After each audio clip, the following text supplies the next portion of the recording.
ಎಲ್ಲರಿಗೂ ಸಂಕ್ರಾಂತಿ ಹಬ್ಬದ ಆರ್ಥಿಕ ಶುಭಾಶಯಗಳು. ನಮ್ಮನೇಲಿ ಇವತ್ತು ಸಂಕ್ರಾಂತಿಗೆ ಬೆಳಿಗ್ಗೆನೇ ಎದ್ದು ಫುಲ್ ರಂಗೋಲಿ ಹಾಕಿ ಗೊಬ್ಬಬ್ಬನ ಕೊಳಿಸಿ ಮತ್ತು ಇದ್ಕಿನ ಬೇಳೆ ಸಾರಿಗೆ ಇದ್ಕಿನ ಬೇಳೆ ಎಲ್ಲ ಇದ್ಕೊಂಡು ಅಷ್ಟು ಬೇಗ ಸ್ಟಾರ್ಟ್ ಆಯಿತು ನೋಡಿ ಹಲಿಗೆ ಹೊಡೆಯೋದೆಲ್ಲನೂ.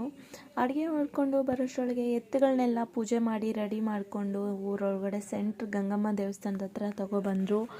ಇವನೇನಪ್ಪ ಅಂದರೆ ನಾನು ಕೇಳಿದೆ ಇವನ್ನ, ಏನೋ ಎತ್ತಿಗೆಲ್ಲ ಈ ಥರ ಡೆಕೋರೇಷನ್ ಮಾಡ್ಕೊಬಂದಿದ್ರೆ ಲಿಫ್ಟಿಗೆಲ್ಲ ಹಾಕ್ಕೊಂಡು ಅಂತ ಕೇಳಿದ್ರೆ ಅವ್ನು ನನಗೇನು ಆನ್ಸರ್ ಮಾಡ್ದೆ ಗೊತ್ತಾ, ನೀವೇನಾ ಹೆಣ್ಮಕ್ಳು ಲಿಫ್ಟಿಗೆಲ್ಲ ಹಾಕ್ಕೊಳ್ಳೋದು, ನಾವು ನಮ್ಮ ಹಸುಗೆ ಹೆಣ್ಣು ಹಸುಗೆ ನಾವು ಹಾಕ್ಬಾರ್ದ ಅಂತ ಹೇಳ್ದೆ.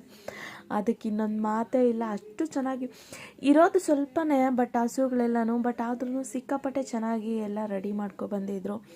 ಆಮೇಲೆ ಎಳ್ಳು ಬೆಲ್ಲ ತಿಂದು ಬಾಯಿ ಸಿಹಿ ಮಾಡಿಕೊಂಡು ಒಳ್ಳೆ ಮಾತಾಡಬೇಕು ಅಂತಾರಲ್ಲ ಈ ವರ್ಷ ಎಲ್ಲ, ಅದು ದೇವ್ರ ಮೇಲೆ ಭಾರ ಹಾಕ್ಕೊಂಡು ಸಂಕ್ರಾಂತಿ ಹಬ್ಬನ ಆಚರಿಸಿದ್ರು.